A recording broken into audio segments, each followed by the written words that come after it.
Combination of cells में we are seen in series, तो इसमें series in parallel both we are seen, but यहाँ पर series का लगेगा formula.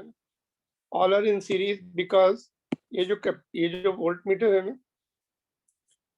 It is ideal voltmeter है ना, तो ideal voltmeter will not draw any current even if it is connected in parallel. It will not disturb the circuit. अगर ये series में है तो सीरीज में ही रहेंगे ये.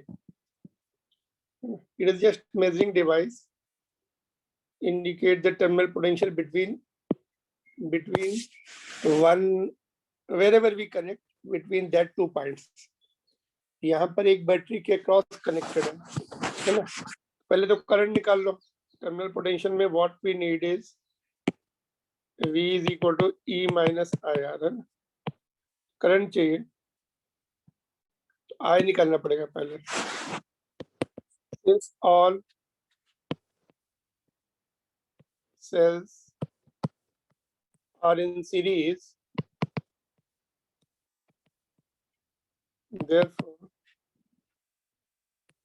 I will be E net upon R plus R net.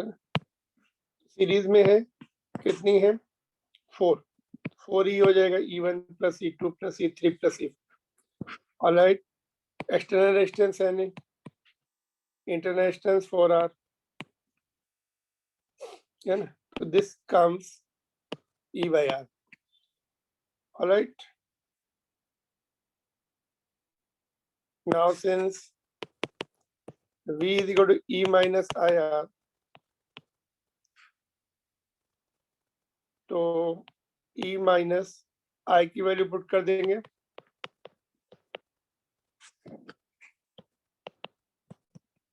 तो volt meter will indicate 0 reading.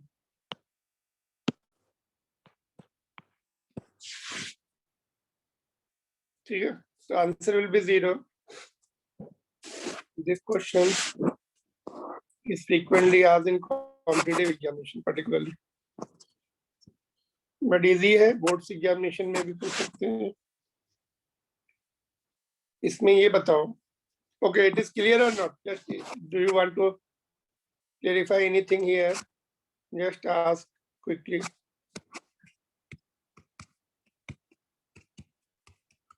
No problem. तो देखो, if we disconnect from here,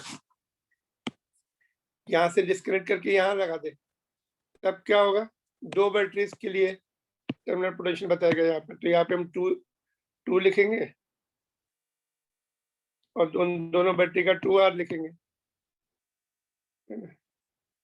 फिर से again it will get cancel. Again it will B 0 if you connect it across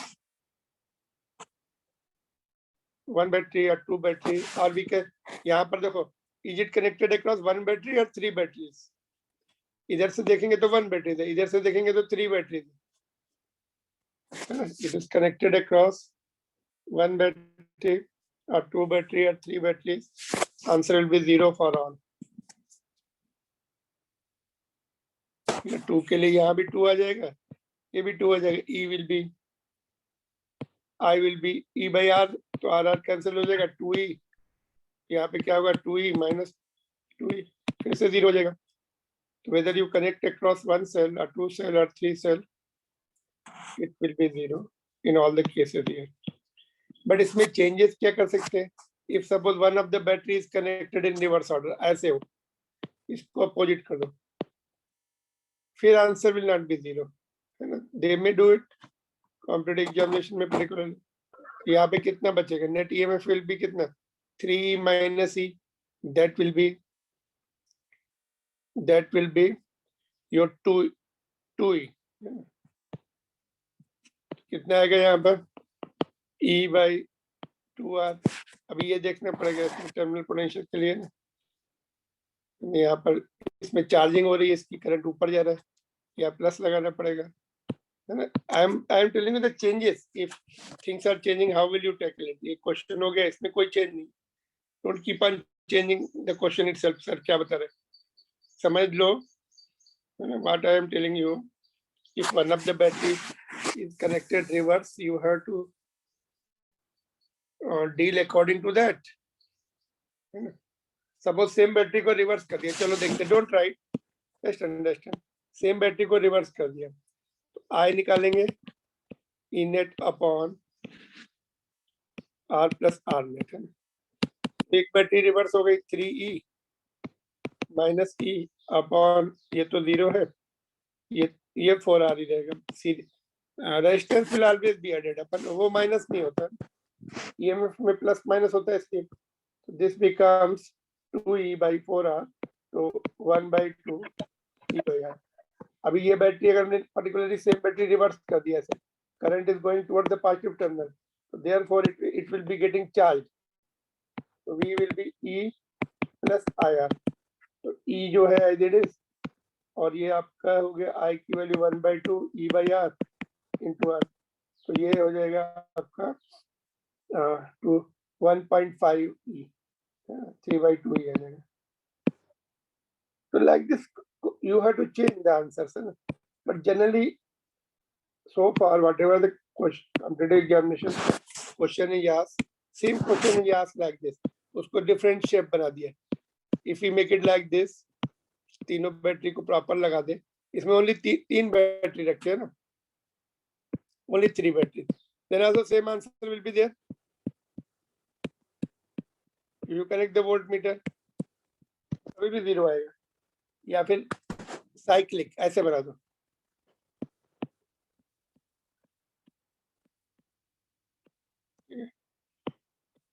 अभी if you connect voltmeter across in, तो they are changing the shape and asking, but something else can be change and ask. Method remains in clear to all. बोलो इसमें कुछ doubt हो तो जल्दी से पूछो। Then we'll move on to the next question. Yes, sir. तो we are discussing series and parallel combination of cell. Series का तो हमने सिंपली ऐड कर दिया था बैटरीज का ईएमएफ एंड रेजिस्टेंस का, ना, उसको प्रूव भी करके देखा हमने। EMF will be added up और resistance will also be added up, है ना, और ईएमएफ विल गो अप, है ना। अगर हमने ईएमएफ बढ़ाना है, पोटेंशियल ज्यादा पोटेंशियल डिफरेंस चाहिए, है ना, तो हम सीरीज में कनेक्ट करते हैं, और हमें ज्यादा देर तक कांस्टेंट करंट सप्लाइंग कैपेसिटी चाहिए। Constant current supplying capacity increases, है ना, in terms of time duration, है ना। ज्यादा देर तक हमें कांस्टेंट करंट चाहिए, तो 2 बैटरी को पैरेलल में लगा दो, तो EMF will not increase, but constant current it can supply constant current for long duration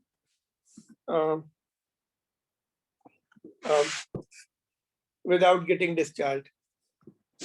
जो गाड़ी में जब स्टार्ट करते हैं ना, तो जब जिस समय स्टार्ट करते हैं उस समय बैटरी डिस्चार्ज होती है, बाद में जब हम चलाते हैं तो वो चार्ज हो जाती है वापस अपनी ओरिजिनल वैल्यू पे। सपोज गाड़ी स्टार्ट नहीं हो पा रही, बहुत देर तक तुमने क्रैंक किया उसको, फिर वो बैटरी कभी कभी डिस्चार्ज भी हो जाती है ना, फिर किक से स्टार्ट करना पड़ता है। तो that's what we call it that current supplying capacity for longer duration. तो ट्रक्स वगैरह में डबल बैटरी लगाते हैं, पैरेलल में लगाते हैं। ओल्ड कंडीशन में हैवी रहते हैं इंजन, तो they need more duration and more current, constant current for more duration to get started, and also depending upon the requirement, also in higher level you see external load कम है या ज्यादा है, उस पर भी डिपेंड करता है सीरीज में यूज करना है या पैरेलल में यूज करना है, कैसे यूज करना है। तो that is not in our code, that this much whatever we are discussing that is enough. Parallel में क्या आया था? पैरेलल में 1 by, okay, ये net EMF was E1 by R1 plus E2 by R2 and so on, and divided by 1 by R1 plus 1 by R2 and so on. तो EMF निकाल लेंगे parallel में ऐसे, और since there batteries are connected in parallel, तो इसका internal resistance भी parallel वाले फार्मूले से ही निकलेगा। ये वी हैव प्रूव्ड आल्सो। यहाँ से देखो, ये जो हमने प्रूव किया था कल, पहले क्या किया था, करंट निकाले थे दोनों ब्रांच के ईवी एंड आर के टर्म्स में, फिर हमने किरचॉफ लॉ से दोनों करंट ऐड कर दिए थे, that current added up will go in the other outer branch, है ना? ऐसे सपोज हमने सर्किट लगाया यहाँ पर, it will come here, net current I will be sum of I1 plus I2. फिर हमने उनको टर्म्स कलेक्ट करके किस फॉर्म में लेके आए थे, V is equal to E minus IR के टर्म्स में, तो ये वाला टर्म्स नेट E हो जाएगा, I इंटू ये नेट R हो जाएगा इंटरनल रेजिस्टेंस, तो ये हो गया तुम्हारा नेट EMF और इक्विवेलेंट EMF, ये पूरा टर्म हो गया इक्विवेलेंट रेजिस्टेंस और नेट रेजिस्टेंस, जिसको हमने थोड़ा और सिंप्लीफाई करके इस फॉर्म में लिख दिया। This is our known form of parallel combination. Parallel combination में रेजिस्टेंस इस तरह से ऐड हो जाते हैं, 1/R1 plus 1/R2 and so on. This was done. Derivation can be asked. This one series वाला very simple है, इसलिए just generally they don't ask, but parallel वाला after certain duration they ask. तो अगर suppose दो identical cell होते हैं यहाँ पर, इसमें वैल्यू पुट कर दो ये वाले फॉर्मूले में, तब नेट ईएमएफ ई आता है। अगर अनइक्वल होंगे तो EMF will be between the two values, है ना। सपोज वन, एक बैटरी का ईएमएफ 1 वोल्ट है, दूसरे का 2 वोल्ट है, तो ये फार्मूले से हम जब सॉल्व करेंगे इन बिटवीन 1 ग्रेटर देन 1 होगा, लेस देन 2 होगा, बीच में कहीं सेटलमेंट होगा उनका ईएमएफ का। इक्वल है तो सेम होता है, डजंट चेंज, पैरेलल में इट रिमेन सेम, आइडेंटिकल है। ठीक है, इस तरह से फिर करंट निकालना है तो फिर से वही फार्मूला ओम्स लॉ से, इसको हम सिंगल बैटरी से कनेक्ट, सिंगल बैटरी से रिप्लेस कर लेते हैं, नेट ईएमएफ का और नेट इंटरनल रेजिस्टेंस का एक्सटर्नल के साथ कनेक्ट कर दिया, तो formula net EMF upon total net resistance, जिसमें एक्सटर्नल भी आ गया, इंटरनल का नेट, एक्सटर्नल नहीं है तो ये 0 लिख देंगे, इंटरनल नहीं है तो ये 0 लिख देंगे। ठीक है, ये क्वेश्चन भी किया था हमने, सीरीज एंड पैरेलल कॉम्बिनेशन में करंट रिमेन सेम, तो उसको इक्वेट करके हमने रिलेशन निकाला था जो पूछा था। Now Wheatstone bridge is the device used to determine the unknown resistance. Unknown resistance निकालने के काम आता है ना। तो इसमें unknown will be this one, R2 को अननोन ले लो, और ये R4 is variable, variable resistance को चेंज करके till galvanometer reads the 0 reading, इसकी 0 रीडिंग आ जाए, तो whatever current is in upper branch will cross over to the next branch, will not come down, इसका करंट इधर चला जाएगा। तो हमने इक्वेशन लिखी थी किससे, किरचॉफ लॉ से, लेफ्ट वाले ट्रायंगल की लिखी, फिर राइट वाले ट्रायंगल की लिखी, और दोनों को डिवाइड कर दिया, है ना। करंट्स गेटिंग कैंसल्ड 1 और 2 में, लेफ्ट साइड में I1 कैंसिल हो जाएगा, R1/R2 बचेगा, I2 कैंसिल हो जाएगा, R3/R4। That's what is the condition for balanced Wheatstone bridge. इसमें 2 will be known, R1 and R2 will be known, R3 may be unknown, and R4 is also known, but it can variable rheostat, जिससे हम resistance change कर सकते हैं, हमें पता भी रहेगा कितना अप्लाई कर रहे हैं। तो 3 are known, तो 4th can be found out। ठीक है, तो now later on this Wheatstone bridge is further modified, बाद में इसको और मॉडिफाई करके मीटर ब्रिज में कन्वर्ट किया गया। उसमें हम लोग we don't need these two resistance are not required, only one is known, other is unknown, that's all। So further simplified form of Wheatstone bridge is called meter bridge।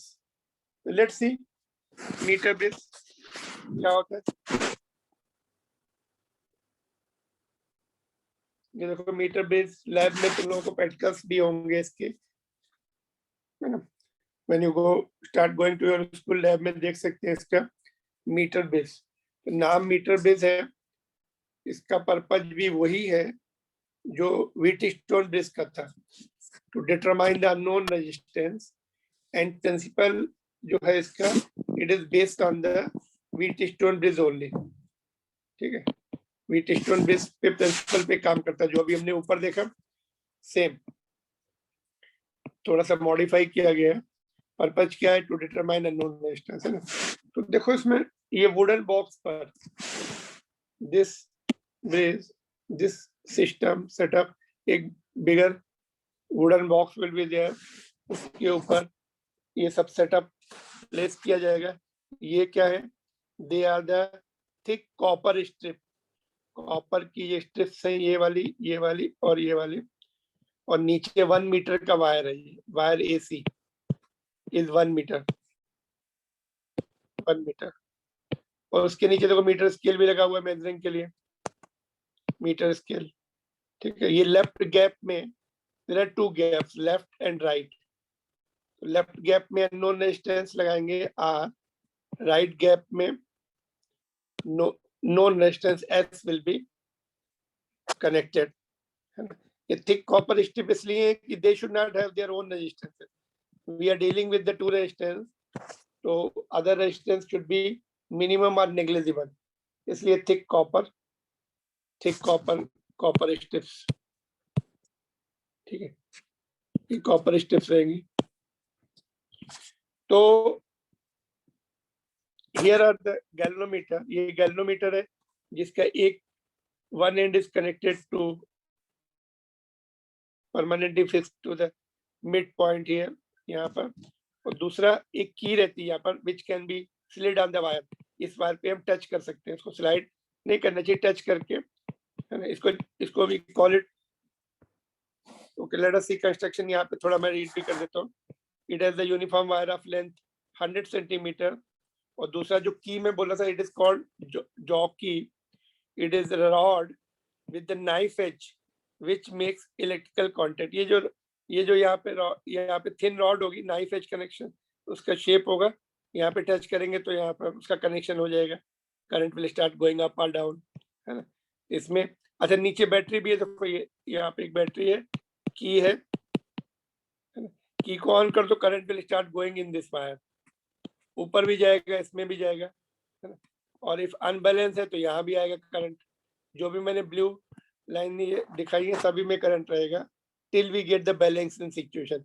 ये jockey को touch करते हैं, ये की है ना, इसको यहाँ से टच करना शुरू करेंगे, और जिस पॉइंट पर गैल्वेनोमीटर में जीरो रीडिंग आ जाए उसको रोक देंगे वहीं पर, तो D will be the balancing point, and this length L1 will be the balancing length, A से लेकर D तक की जो लेंथ है, that is balancing length, because D is the balancing point. In that case, no current goes up or down, because उसमें क्या होगा, जो पॉइंट B का वोल्टेज होगा वही D का वोल्टेज होगा। Current will not cross over in the central branch, galvanometer branch, तो वो हमें ढूंढना पड़ता है लैब में। तो यू विल बी जस्ट, ये सब कनेक्शन रेडी रहेंगे, switch on the key, battery check कर लो, है ना, उसमें प्रॉपर वोल्टेज है कि नहीं, then you see the galvanometer, कहीं भी टच करो गैल्वेनोमीटर में डिफ्लेक्शन आएगा, धीरे धीरे इसको शिफ्ट करो, somewhere you get the zero deflection in galvanometer, that's what is the balance point, and that's what is the balance length L1।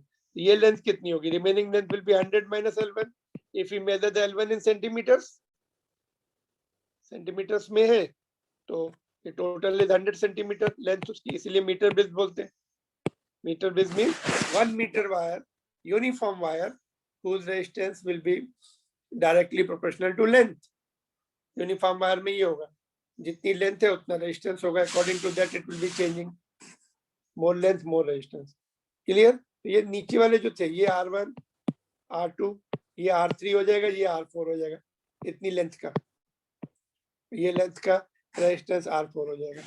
तो यहाँ पर हमें रेजिस्टेंस नहीं चाहिए, uniform wire is there, we will not be required to change the resistances, एक resistance लेके आना फिर यहाँ पर सेटअप करना बैठ के रियोस्टेट से, तो दैट इज डिफिकल्ट जॉब। ये सिंपल है, जो उसमें तुम्हें टच करना है बस। सो लेट्स सी फर्दर क्या लिखा है इसमें हमने। R is the unknown resistance in left gap, ये वाला, and S is the known resistance in the right gap, ठीक है। RCM क्या है? RCM is the resistance per unit centimeter of wire AC, resistance per unit centimeter of wire AC। Let me write it again, RCM resistance per unit per centimetre बोल सकते हैं, per centimetre of wire AC, 1 centimetre का resistance per centimetre of wire AC, जिसको हम metre bridge, wire of metre bridge बोल सकते हैं. And D is the balancing point, बीच में. It may not be, it is not exactly center, depending upon the resistances it will be obtained. Balancing point we call it, balancing point. L1 is the balancing length, L1 is the balancing length. Left side से जो थी AD, it is called balancing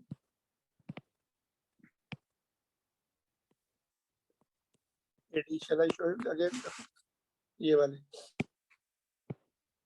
यहाँ H से नापना, यहाँ से बिल्कुल जहाँ से कनेक्शन, यहाँ से लेकर यहाँ तक, that is A and D, L1. तो रेजिस्टेंस क्या होगा लेफ्ट गैप का, फिर रेजिस्टेंस ऑफ एडी, एडी का रेजिस्टेंस कितना होगा? देयरफॉर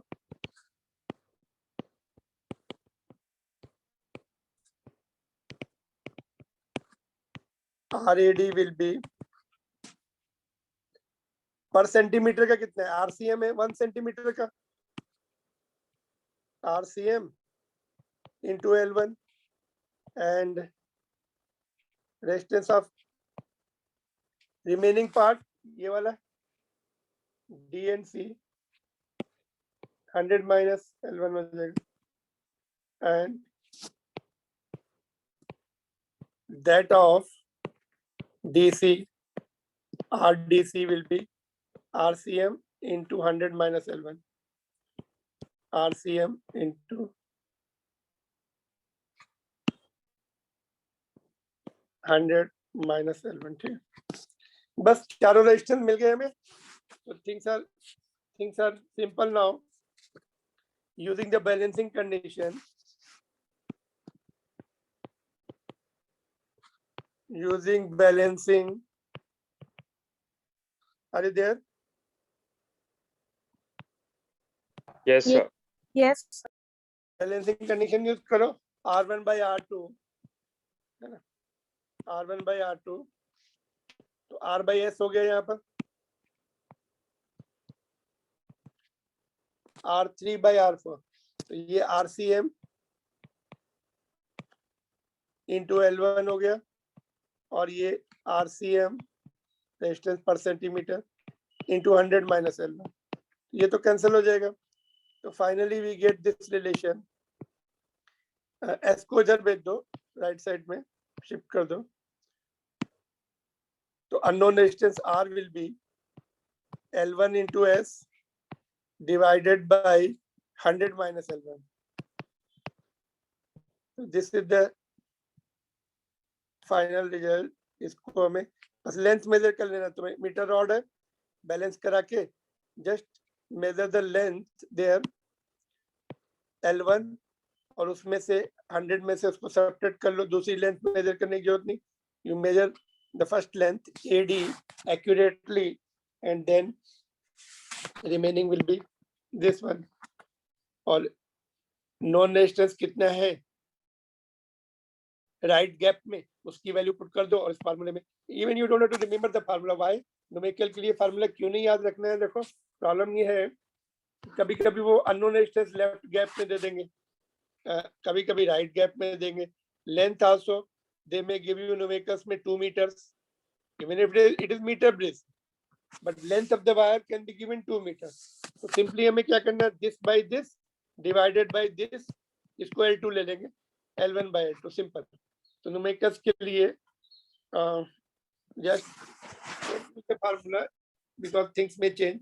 तो तुम्हें अगर change नहीं होते तो ठीक है, you can just use this. Otherwise what you do, just maintain the sequence, this by this divide by length. या फिर ऐसा कर सकते हैं, R by L1 divide equal to S by remaining length. L2 that is 100 minus L1 और इसमें S should be ये जो S है ना सॉरी हाँ S जो है नॉन रेजिस्टेंस है it should be selected in such a way that balancing point should be near to the midpoint. Midpoint is 50 तो 40 से लेकर 60 तक कहीं पे बैलेंसिंग पॉइंट मिलना चाहिए. It should not be very close to here. इसको एस को इतना छोटा मत सेलेक्ट करो, इतना बड़ा मत सेलेक्ट करो कि ये पॉइंट ए के पास मिले, या इतना छोटा मत सेलेक्ट करो कि यहाँ सी के पास पहुंच जाए balancing point. Then there will be the error in measurement if it is close to the contact point. ये जो पॉइंट्स है ना, तो measurement problem may come. So try to get the balancing point here. That's what I have written at bottom. यहाँ पे ये लिखा है मैंने. S should be selected such that balance point is obtained near to the midpoint, because to avoid the errors, to get the accurate results. That's what I have written. ठीक है.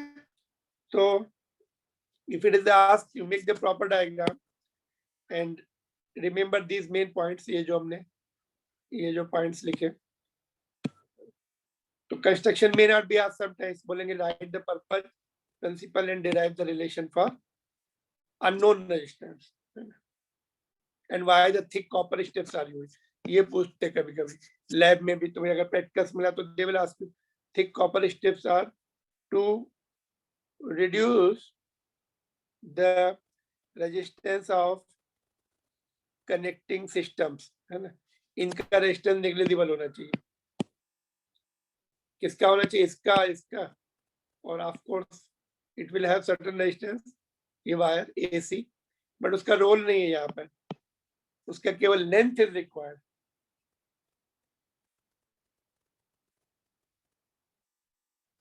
Alright, so that's how it goes. Metre base. इसका एक numericals भी करेंगे. Then we'll see the other instrument called potentiometer. No problem. You can ask your doubts.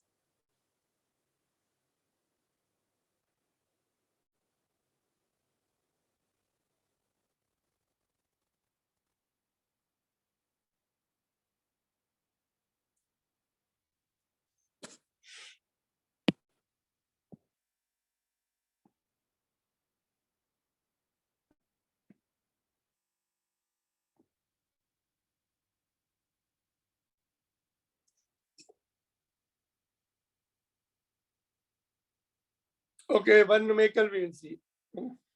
इसमें numericals में I told you कि ये में they may interchange this. यहाँ पे unknown resistance यहाँ लगा सकते हैं, तो you directly we can see. देखते क्या है. Same sequence है तो no problem. देखो. Okay, उसी diagram का question दिया मैंने. Refer the previous diagram. If L1 is 40 centimeter and S known resistance is 60, find R. Simple. तो डायग्राम वही है, तो we can use the formula है ना. R by S is equal to L1 upon remaining length है ना, 100 minus L1. तो R निकालना है. S कितना है? 60. लेंथ, बैलेंसिंग लेंथ ये 40 है, तो ये नीचे 60 आ गई. सेंटीमीटर में ही है, we are not changing it, तो रेशो में है. That will not make any difference. तो R will be 40. कितना आएगा? 40 होगा.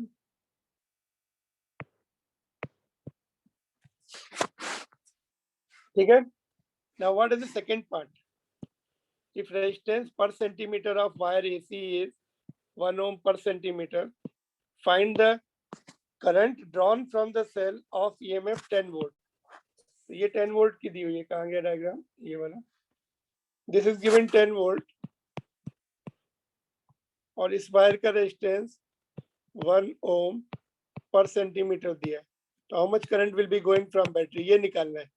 Current drawn from the cell, यहाँ से कितना जा रहा है यहाँ तक, आगे डिवाइड हो जाएगा वो, but we are interested current drawn from the battery. ठीक है. तो current drawn from battery is net EMF upon R net. R net plus internal resistance, internal resistance तो इसका दिया नहीं है तो ये टर्म 0 हो जाएगा, जो भी इसका रेजिस्टेंस आएगा उससे डिवाइड कर देंगे तो उसका नेट रेजिस्टेंस निकालना सर्किट का पूरा। That's what is the homework, second part is in homework. ठीक है, तो इसको करो। करंट कितना आ रहा है, first part I have done, second part you have to do it. तो क्लासेस, अपने क्लासेस में भी टिल टुमारो और maybe up to Saturday, up to Friday. ठीक है, I have to just discuss to ma'am. Then there will be vacation next week. Vacation means 3 days classes will not be there Monday up to 16th. And whatever we cover till tomorrow or day after tomorrow, that will be asked in the test. 17th को जो test है, जितना cover हो जाएगा कल तक class या परसों तक जब तक भी है उतने में से ही आएगा। ठीक है, objective test of current electricity similar to the previous one which we did, same level and similar pattern almost. Clear to all? Yes, sir. Sir, only on third chapter. Sorry, Sir, Come the again. test will be only on third chapter. third chapter, current electricity. Current electricity, that one. ठीक है, इसमें भी देखो heating effect we may not cover, तो वो नहीं आएगा till यहाँ आई थिंक पोटेंशियोमीटर तक कवर हो जाएगा। अगर हीटिंग इफेक्ट हो गया तो दैट विल बी आस्क्ड, थोड़ा सा ही बाकी है इसमें, but don't worry, whatever is remain we will cover after the breaks. तो देखो, हाँ देखो, this question is important, this in fact was asked in competitive examination JEE advancement, but it is very simple question. What is the effect on balancing point if radius of the meter base wire AC is doubled? उसकी radius double कर दी हमने, पहले R थी फिर 2R कर दी, wire AC दिख रही है 1 मीटर की जो वायर AC है डायग्राम में, that is the only wire, single wire है 1 मीटर, उसका रेडियस डबल कर दो। So what is the effect on balancing length? Will it go up? Will it go down? Or it will remain unchanged? That's what is the question. तो radius का उसमें कुछ role है क्या? देखो, यूनिफॉर्म होना चाहिए, that's all. That's what is the requirement. कि उसका रेडियस जो है it should be uniform. Then only resistance will be directly proportional to its length. Radius अगर डबल कर दी तो throughout it will be double. Of course RCM will change, but will the balancing point change? Answer is no, because RCM gets cancelled, so no change. Answer is no change since, okay, let me write again, no change. Okay, I should have given you an homework anyway, चलो यहाँ पे कर देते। Answer is no change. Why? Because since it is independent of, it depends only on the length. Let's see formula देखो, ये वाला part, इसमें RCM change हो जाएगा. If we increase the thickness, resistance will come down, per unit length also will come down. R क्या होता है? Rho L by A होता है, तो A will go up, पूरी वायर का रेजिस्टेंस विल डिक्रीज, तो आरसीएम विल डिक्रीज, या ये भी डिक्रीज हो जाएगा, ये भी, but both getting cancelled, both being in numerator and denominator getting cancelled, therefore it is not making any difference, you use the thin wire और use the thick wire, in any case उसकी जो resistance per unit length है that gets cancelled, है ना। तो no change since resistance per unit length per centimeter gets cancelled,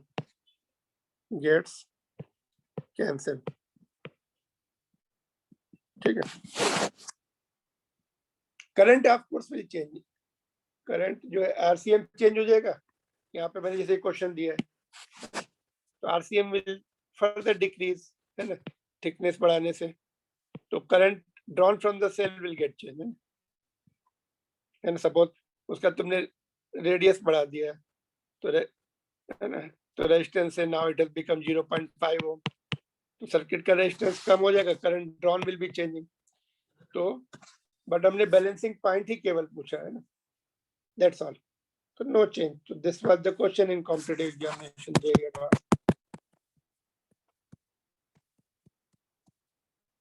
boards में पूछ सकते हैं, it is easy question, very easy in fact. Are you getting these points very clearly? What we have seen so far, metre bridge हमने देख लिया, क्या इसका purpose है, मीटर ब्रिज का पर्पज क्या है? To determine what? रेजिस्टेंस और पोटेंशियल डिफरेंस और करंट। डिटरमाइन रेजिस्टेंस, अननोन रेजिस्टेंस है ना। Unknown resistance. वर्किंग प्रिंसिपल क्या है उसका? What is the working principal?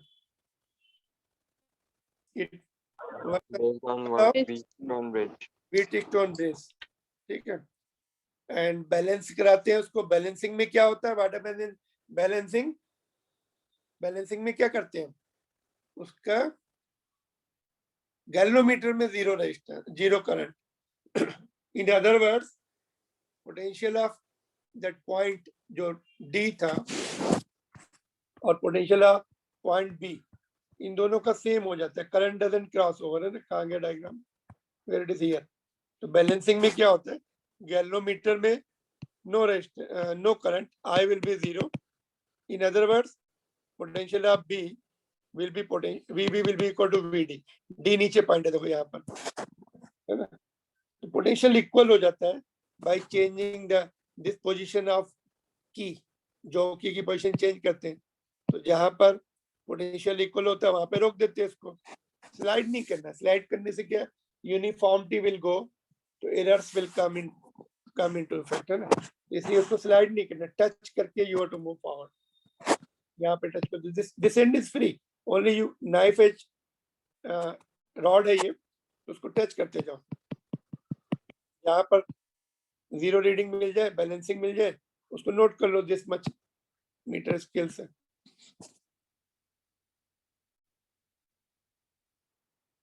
ठीक है, तो that's how it works.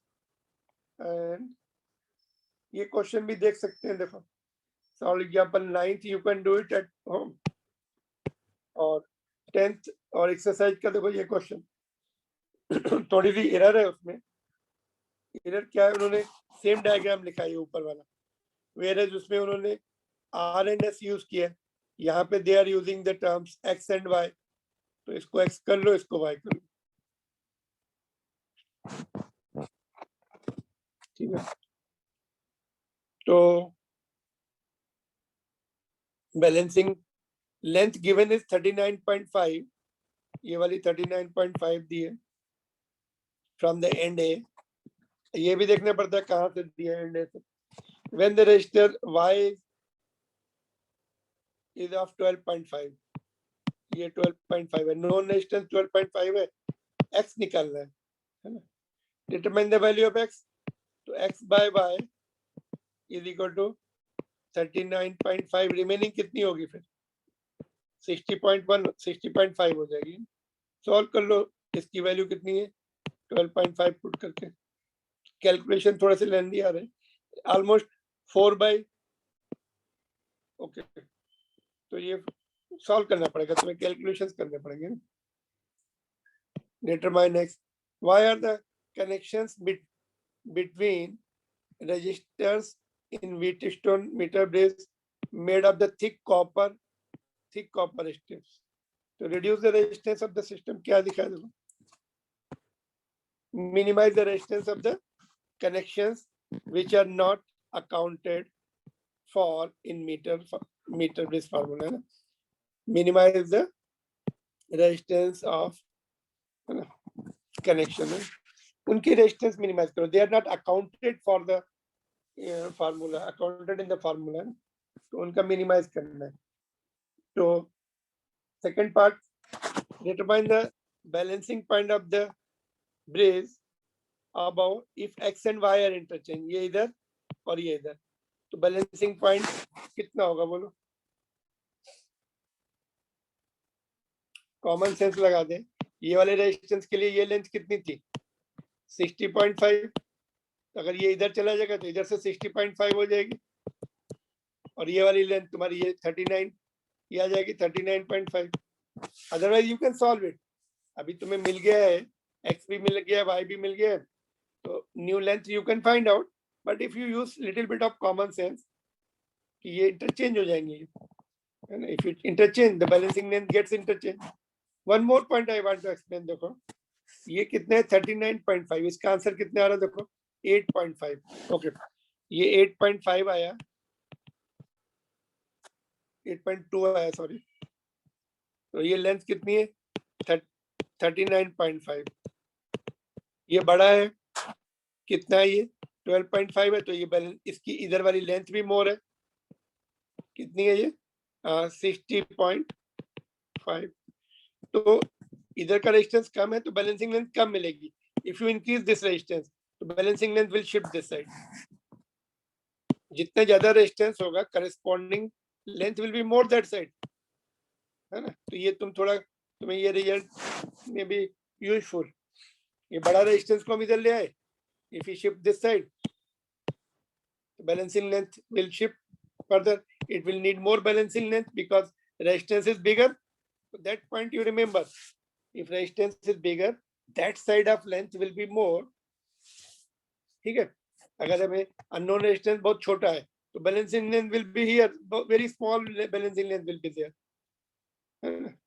if you increase it balancing length will shift towards right। got it?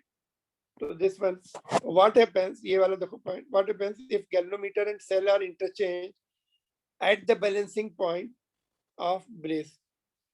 What happens if galvanometer and cells are interchanged? Battery यहाँ लगा दो और galvanometer इधर लगा दो।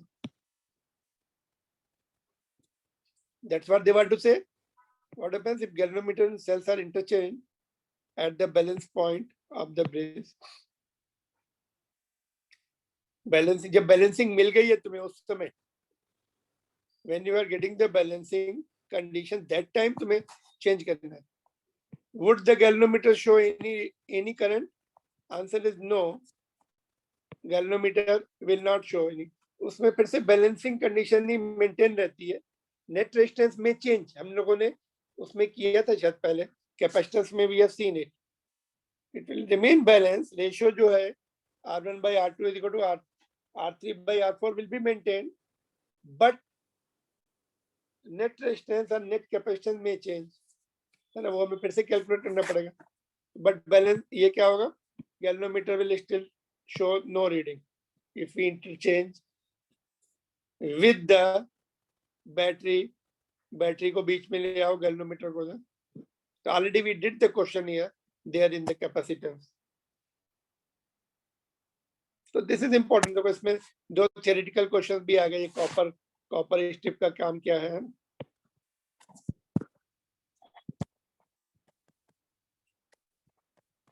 Anything you want to ask in this question, just you can ask if you missed any point. Bolo, I will wait for your doubts. Bolo, anything you want to clarify here?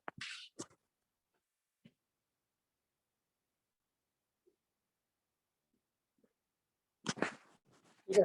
So ये what I was telling in second part, interchange करने के बाद you can go back to the basics again. Y by L1 is equal to X by 100 minus L. Okay, Y by X is equal to L1 by 100 minus L1. तो Y is known, X is also known. Cross multiply करके solve करेंगे तो what you find, corresponding length इसकी जो इधर वाली length थी वो इधर शिफ्ट हो जाएगी 60.5। After getting x and y you can just independently solve, but I am giving you the clue कि what is happening, what answer will come। तो वो यहाँ पे दिया भी है 60.5, जो इधर की लेंथ थी इधर का रेजिस्टेंस इधर आ गया तो इधर की लेंथ हो जाएगी, ये इधर आ जाएगा, इसकी बैलेंसिंग लेंथ 39.5 थी, ये 39.5 हो जाएगी सेट की 100 माइनस 1। तो ये थोड़ा सा see the carefully observe the things, you will get the answers without solving also, you will get the clue। all right, so this is all about your meter bridge and Wheatstone bridge। पहले Wheatstone bridge देखा था हमने, अभी metre bridge. Now, most important topic of this chapter is potentiometer. This is very versatile instrument. This can measure many things, है ना? एक तो EMF निकाल सकता है बैटरी का, दूसरा इंटरनल रेजिस्टेंस, फिर कंपेयर कर सकते हैं दो EMF, दो बैटरीज की EMF का रेशियो निकाल सकता है ना?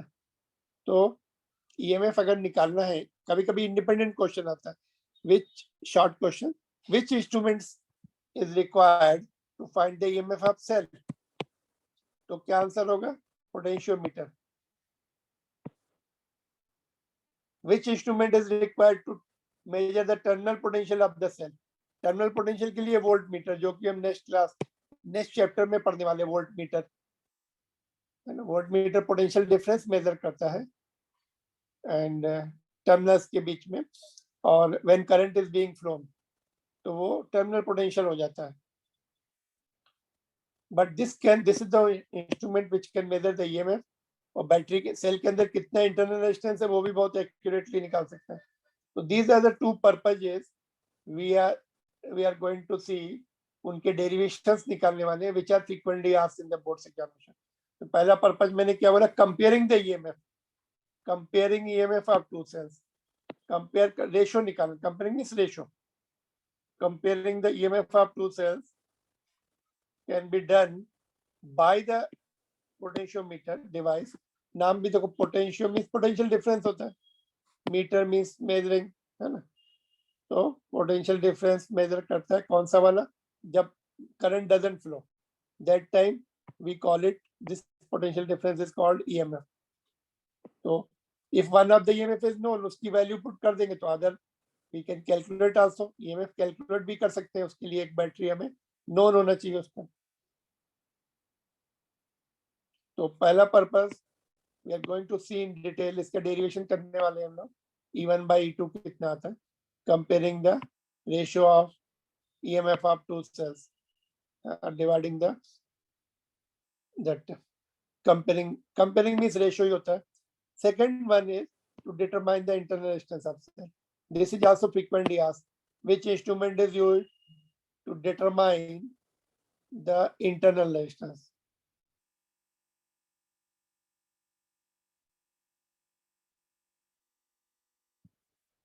ठीक है. तो थर्ड में हम ये भी लिख सकते हैं, to find the EMF. अगर हमें इसमें से एक पता लग जाए तो we can find out EMF. तो first and second one is same. First and okay, determining EMF is same only यहाँ पर.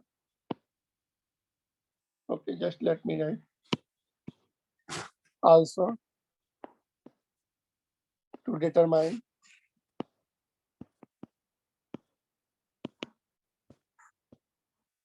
EMF of cells. तो ये एक ही बात हो गई. दूसरा to determine internal resistance. Purpose और प्रिंसिपल क्या है इसका? ये तो पर्पस हो गया. What's the principle involve here? Principle is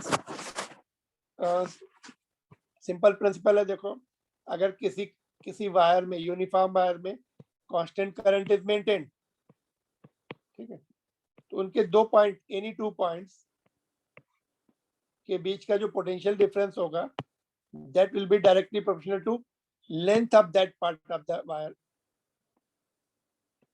Potential difference between any 2 point of the wire, uniform wire, in which constant current is maintained, will be directly proportional to length of that part of the wire. So let me just show you here. देखो, ये that's what I have written, जो मैंने अभी बताया आपको. एक minute, just let me remove this. तो थोड़ा सा gap, just let me make some gap here. Just wait, I will zoom it.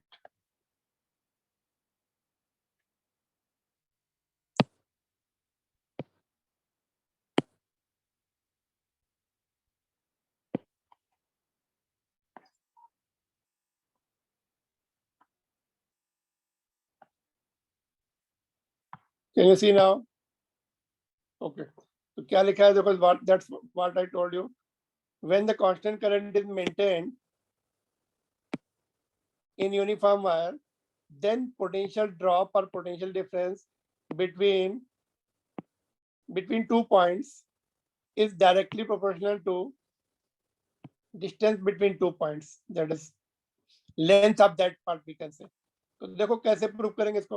Ohm's law क्या है? V is equal to I R की वैल्यू पुट कर दो रो एल बाई ये constant current maintain किया हमने, ऊपर लिखा है constant current, rho is the resistivity वो भी कांस्टेंट है, and area cross uniform wire है वो भी कांस्टेंट है.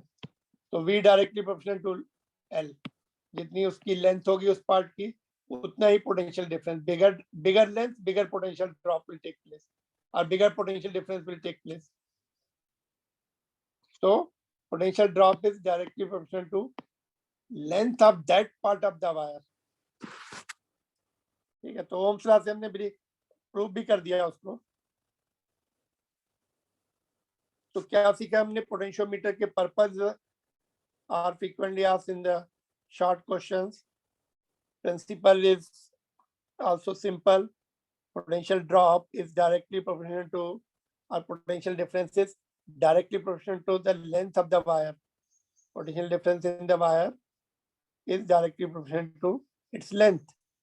More length, more drop.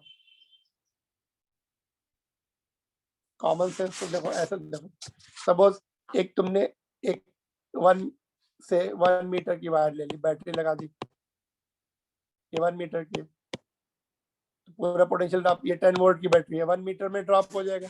बड़ी ले लो वायर 2 मीटर की, तो फिर से पूरा बैटरी का जो 10 वोल्ट है 2 मीटर के क्रॉस यहाँ पे 1 मीटर में ड्रॉप हो जाएगा. 2 मीटर, 3 मीटर लो, 3 मीटर में ड्रॉप होगा, 1 एंड पे 10, दूसरे एंड पे 0. तो सिंपल लॉजिक. तो that's what is used to determine EMF and to determine the cell internal distance of the cell. ये जो प्रिंसिपल है वो यूज करते हैं इसको. बैलेंसिंग लेंथ जितनी ज्यादा है उतना ही EMF होता है उसका, एक पर्टिकुलर बैटरी का. बैलेंस कराते हैं एक साइड से, तो will see how it works tomorrow. Just ये एक दो पॉइंट और छोटे छोटे पॉइंट क्लियर कर दे इसके, यहाँ तक ठीक है. पोटेंशियल ग्रेडियंट किसको बोलते हैं? Can you see this? What is the potential gradient? Potential gradient में मैंने बोला था लेंथ से डिवाइड करना है. यहाँ पे क्या है? पोटेंशियल है, पोटेंशियल को लेंथ से डिवाइड करेंगे तो पोटेंशियल ग्रेडियंट होता है. तो देखो पी शॉर्ट में पीजी लिख रहे हैं इसको, इसके सिंबल फाई और के. एनसीईआरटी बुक में फाई है तो विल यूज फाई. आप potentiometer wire. Okay, just let me hold it like this. इसके बाद will and it now. Potential gradient of potentiometer wire. It is potential drop or potential difference per unit length. The potential difference divided by length of the wire.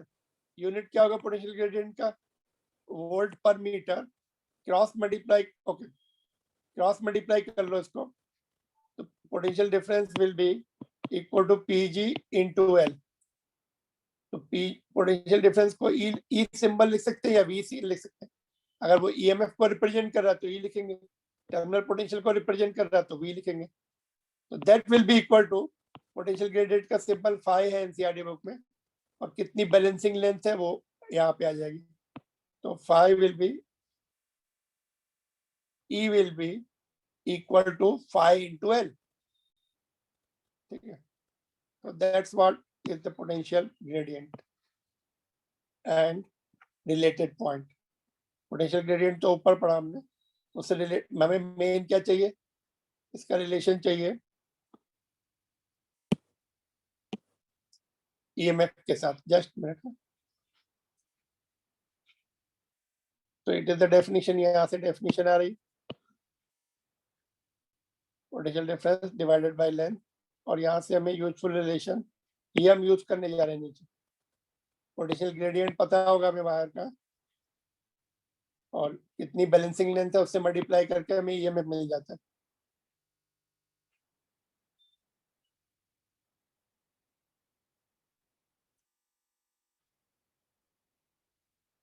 ठीक है, तो these 3 points are okay.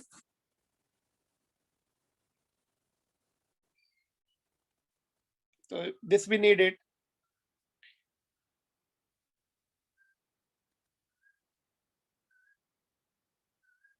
No problem till now.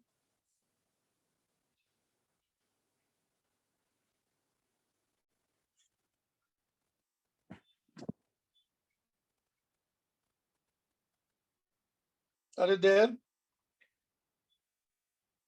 देखो इसमें just let me tell you very important point जो हम कल उसको use करने वाले हैं। देखो जो कि बुक में नहीं है, it is not given in book. देखो जैसे ये we are going to see tomorrow, ऐसे ये पोटेंशियोमीटर का डायग्राम है ये, but we are I am explaining you with the simple point then we learn. देखो ये देखो ऐसे वर्क करता है एक्चुअली, कैसे हम इसको यूज करने वाले।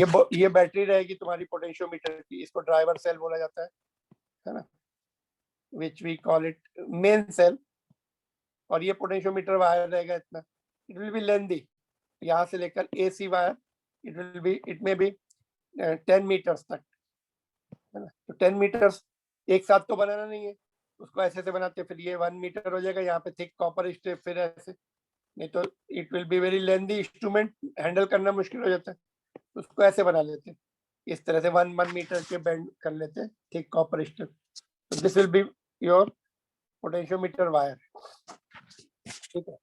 और ये जो नीचे जिसका हमें EMF निकालना है या कंपेयर करना है, पहले ये बैटरी कनेक्ट कर दी E1, यहाँ पे गैल्वेनोमीटर लगा दिया, और ये उसकी की यहाँ पे टच करते इधर इधर, बैलेंसिंग पॉइंट निकालते जैसे मीटर ब्रिज में किया। तो देखो कॉमन एक पॉइंट जस्ट सुनो कि कैसे बैलेंसिंग होती है, वो मैं बता रहा हूँ, जैसे हमने उसमें भी किया था मीटर ब्रिज में। तो सपोज ये 10 वोल्ट की बैटरी है, और ये आपका इधर 10 वोल्ट है, और इधर ये नेगेटिव टर्मिनल 0 पे है ना, और यहाँ पे तुमने 5 वोल्ट की बैटरी लगा दी यहाँ पे।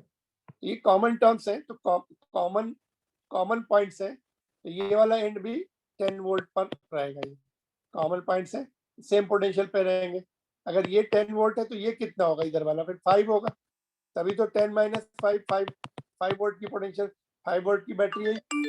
If we take 10 this will be of 5, तो ये 5 वोल्ट पे रहेगा ये वाला टर्मिनल। अगर तुमने मिड पॉइंट पे टच कर दिया तो नीचे भी 5 वोल्ट, अच्छा ये देखो ये ड्रॉप, ग्रेजुअल ड्रॉप होगा उसमें, 10 से 0 आना है, यहाँ पर तुम्हारा 9 volt, then 8 volt, 6 volt, 5 volt, 4 volt, 3, 2, 1, 0 ऐसा। तो अगर तुम यहाँ पे टच कर दो 5 पे, नीचे भी 5 वोल्ट, ऊपर वाले वायर का भी 5 volt, current will not go in this. अगर तुमने यहाँ टच कर दिया तो नीचे 5 वोल्ट है और यहाँ पे 6 वोल्ट है, ये ग्रेजुअली डिक्रीज हो रहा है, करंट विल कम डाउन, ऐसे करंट आ जाएगा हाई पोटेंशियल से लो पोटेंशियल की तरफ। और यहाँ पे टच किया हमने इसको, की को 4 पे टच किया तो नीचे वाला तो 5 वोल्ट है, बिकॉज इधर का 10 है, तो यहाँ से करंट इसमें चला जाएगा, current will cross over to the upper side. इधर टच किया, करंट विल कम डाउन, और मिड पॉइंट पे टच किया जहाँ पे 5 वोल्ट है, current will not flow because नीचे भी 5 वोल्ट है, because this end is also 5 volt. तो दैट्स हाउ इट वर्क्स। इस तरह से पोटेंशियोमीटर का प्रिंसिपल होता है, या मीटर ब्रिज में भी इक्वल पोटेंशियल के पॉइंट। Are you getting? ये बुक्स में नहीं है तुम्हारे ये points, they are not given how the things are balance. वो बोलेंगे भाई इस पॉइंट का पोटेंशियल और इस पॉइंट का पोटेंशियल इक्वल हो गया, तो therefore no current flows. That's what is happening, but how it is happening, that's what I am explaining you. ये जो मेन बैटरी रहेगी यहाँ पर देखो, ये वाली बैटरी रहेगी हायर वोल्ट की, 10 हायर वोल्ट, और जो हमें कंपेयर करना है बैटरी वो यहाँ पे कनेक्ट करते हैं E1। ये स्विच रहेंगे, पहले हमने E1 के साथ कनेक्ट कर दिया उसको, फिर स्विच को नीचे शिफ्ट कर दिया तो E2 आ जाएगी सर्किट में, उसको बैलेंस करा लेंगे, एक एक करके बैलेंस कराते, फिर इसको रेशियो निकाल लेंगे E1/E2। But how the things work यहाँ पे मैं एक्सप्लेन यहाँ पे नहीं कर सकता कि बैलेंसिंग पॉइंट में क्या हो रहा था। यहाँ पे सीधा हम बैलेंसिंग पॉइंट लिख देंगे, टच कर देंगे, यहाँ पे no current flow, 0 current flow, balance point मिल गया N1। ये मेजर कर लेंगे इधर से हम लोग, यहाँ पे मीटर रॉड रहेगी। But how actually things happen वो मैं एक्सप्लेन कर रहा हूँ। बैलेंसिंग पॉइंट पे इस बैटरी का जो हमें कंपेयर करनी है, छोटी बैटरी E1/E2, पहले एक बैटरी लगा देंगे, फिर दूसरी लगा देंगे, यहाँ पर बैलेंस कर लेंगे उसके depending upon how much EMF is there, balancing point may go this side, may remain here, may go this side, depending upon how big. अगर ये exactly half है, mid point पे balance हो जाता है वो. छोटी है, अगर suppose ये 4 volt है, तो कहीं और पे balance होगा, यहाँ पे balance होगा, नहीं इधर कहीं पे balance होगा. ये 4 volt है, ये 10 रहेगा, तो ये 6 रहेगा इधर, यहाँ पे balance होगा. तो ये balancing का concept is not given in this. I am explaining it separately. ठीक है. Any difficulty here? Just I am winding up now. We will continue tomorrow. Two very important points, two very important derivations will be done tomorrow. Very frequently asked in boards examination. End कर दूं फिर? No problem.